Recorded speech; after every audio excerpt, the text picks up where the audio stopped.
So నిన్న ట్రైలర్లో చూస్తే శ్రీకాకుళం స్లాంగ్లో మాట్లాడుతున్నారు హీరోయిన్. ఈ స్లాంగ్ మీద మిక్స్డ్ ఒపీనియన్స్ వచ్చినాయి. ఎందుకు అంటే నాకు ఫెమిలియర్ స్లాంగ్ కాదు. సో నేనేమనుకుంటానంటే మేబీ జనాలకు కూడా అంత ఫెమిలియర్ స్లాంగ్ కాదు ఇది. శ్రీకాకుళం అంటే మన సినిమాల్లో కూడా పెద్దగా ఎక్స్ప్లోర్ చేసింది ఏం లేదు. అసలు హౌ సాటిస్ఫైడ్ ఆర్ యూ, లేకపోతే మీరు జర్నీ చేస్తుంటారు కాబట్టి ఆ స్లాంగ్తో అసలు అసలు జనాలు ఎక్స్పెక్టేషన్స్ ఏమని పెట్టుకోవాలి, అసలు ఏంటి ఆ స్లాంగ్ అంటే? ఒకటండి, ఇందులో కోర్ క్యారెక్టర్స్ ఏదైతే మేము ఇన్స్పైర్ అయ్యామో, హీరో కానీ హీరోయిన్ కానీ, ఒరిజినల్గా వాళ్ళ దగ్గరికి వెళ్ళి వాళ్ళు ఎలా మాట్లాడతారో రికార్డ్ చేసుకున్నాం. అంటే ఎవరైతే వెళ్ళిపోయారో, ఎవరైతే ఇద్దరు ముగ్గురు ఆడవాళ్ళు, అంటే ఇది పర్టికులర్గా ఒకరి కథ కాదండి. అంటే వాళ్ళ జరిగిన సిరీస్ ఆఫ్ ఇన్సిడెంట్స్ని తీసుకుని మేము రాసుకున్న కథ కదా. వాళ్ళు ఎలా మాట్లాడతారు, అమ్మ నువ్వు అప్పుడు ఆ టైంలో నువ్వు, అంటే ఇప్పుడు ఆమె రాసిన లెటర్ ఉంది, ఆ లెటర్ని నువ్వు ఎలా చెప్తావు అని చెప్పి మేము రికార్డ్ చేసుకుంటే, ఆమె టా ఎలా పలుకుతుంది, ధా ఎలా పలుకుతుంది, తూ ఎలా పలుకుతుంది అనే ఒక స్లాంగ్ ఉంది చూడండి. ఆ మత్స్యలేశంలో నేను అదే చెప్తున్నాను అండి. ఇప్పుడు మీరు వెస్ట్ గోదావరిలో మీరు కాకినాడకి వస్తే ఒక స్లాంగ్ ఉంటుంది, కోనసీమకి వెళ్తే ఇంకా డీప్ అండ్ డెప్త్గా ఉంటుంది. ఓకే, ఈవెన్ ఉత్తరాంధ్రలో వైజాగ్ వాళ్ళకి, విజయనగరం వాళ్ళకి కూడా స్టిల్ పరిచయం లేని మాటలు మత్స్యలేశం వాళ్ళకు ఉన్నాయి. శ్రీకాకుళం టౌన్లో ఉన్న వాళ్ళకి కూడా రైట్ నౌ చాలామందికి, మన ఏజ్ వాళ్ళకి కూడా చాలామందికి వీళ్ళు వాడే వాడుక భాష కొన్ని మాటలు తెలియవు, కొత్తగా అనిపిస్తుంది. అరే బాప అంటే కుక్క, అసలు మనం ఎప్పుడైనా విన్నామండి? సో మీరు ఏమంటారంటే ఫెమిలియర్ కాకపోవడం వల్ల అండి. అంటే మేబీ మత్స్యలేశం వాళ్ళు మాత్రమే దీనికి కామెంట్ చేసే రైట్ ఉందనేది నా పాయింట్. ఎందుకంటే వీఆర్ ఫ్లాలెస్ హియర్ అనే, నేనేమి please I'm not sounding arrogant or something అండి. నేను చాలా ఎందుకు చెప్తున్నాను అంటే, మోర్ దాన్ మీ వీళ్ళిద్దరు ఎంత హార్డ్ వర్క్ అంటే, నా దగ్గర వీడియోస్ కూడా ఉన్నాయి. అంటే కాలేజీలో కానీ అంత చదువుకున్నట్టు ఈయన ఇప్పటికి పిహెచ్డీ చేసాడు శ్రీకాకుళంలో. శ్రీకాకుళం స్లాంగ్ మీద, ఆ స్లాంగ్, ఆ యాస మీద ఒక 4-5 వేరియేషన్స్ ఉంటే, ఆ వేరియేషన్లో మనం ఇప్పుడు ఎక్కడ చేస్తున్నాం అనే దాని మీద క్లాసులు తీసుకున్నారు ఆయన. ఈవెన్ ఇవిడు కూడా ఏఐ ఇంత భయంకరంగా ఉన్నప్పుడు, ఆర్టిఫిషియల్ ఇంటెలిజెన్స్ ఇంత భయంకరంగా ఉన్నప్పుడు ఒక్క మాట కూడా నాకు వద్దు.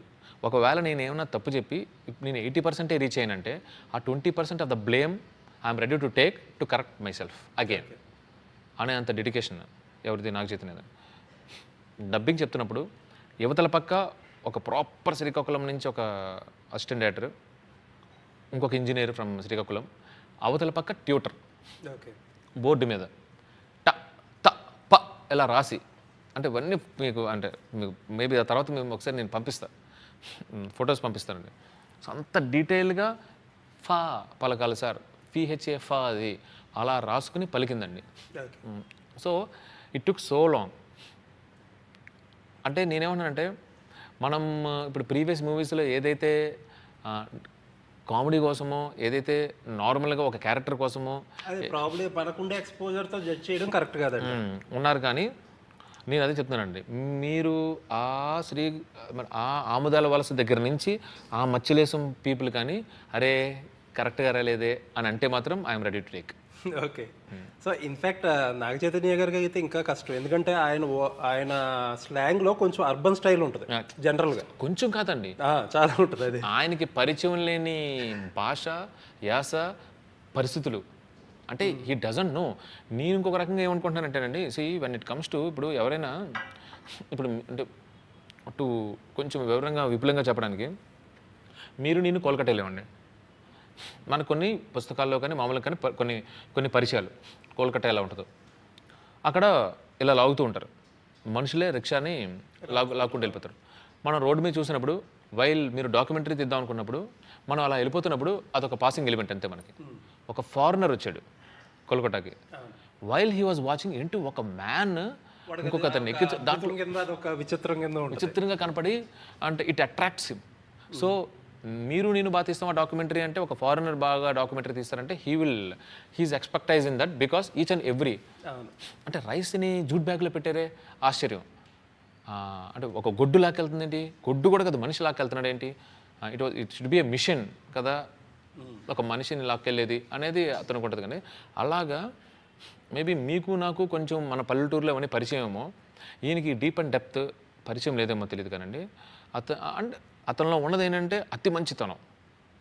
సినిమా కోసం he's ready to do anything. మంచి రిజల్ట్ కోసం అతను ఏదైనా చేస్తాడు. ఆ 2 క్వాలిటీస్ ఏం చేసాయంటే అక్కడికి వెళ్ళినప్పుడు ఫస్ట్ అట్రాక్ట్ చేసేయండి. ఇలా ఉంటారా, అలా ఉంటారా, అలా ఉంటారా, ఇలా ఉంటారా. మీరు అతను వేసుకునే షర్ట్స్ ప్యాంట్స్ అయితే ఎక్కడ కొంటున్నాము ఏంటి కూడా తెలియదు. సమ్టైమ్స్ దాంతో పడుకుని లెగిసేవాడేమో అనిపించింది మాకు. అంటే ఆ లుక్ కోసం మేము అంటే పాత షర్ట్లే కొనుక్కున్నారా, యూజ్డ్ షర్ట్లు అమ్ముతారు కదండి జనరల్లీ. వీళ్ళ షాపింగ్ శ్రీకాకుళం ఆముదాల వలసలో చేసామండి shirts and pants. Okay, very easy. ఆ చుట్టుపక్కల జాలర్ వాళ్ళు కూడా ఎవరైతే చుట్టుపక్కల ఉంటారో వాళ్ళు కూడా మీకు టామీ జాకీ అని ఉంటాయి కానీ అవి కాదండి. అదేనండి. సో మేము అంటే పోనీ వీళ్ళని పక్కన పెట్టండి, జనరల్గా ఏమవుతుందంటే చాలా మంచివి కొని లేబుల్ తీసేసి దాన్ని పాతగా చేయడానికి మొత్తం పౌడర్లు గివడర్లు వేసుకుంటారు కదా. కాదు, ఆముదాల వలసలో కొన్నిసార్లు యూజ్డ్ షర్ట్స్ ఉన్నా కూడా బాగుంటాయి కదా అని చెప్పి వేసుకున్నాం. అంత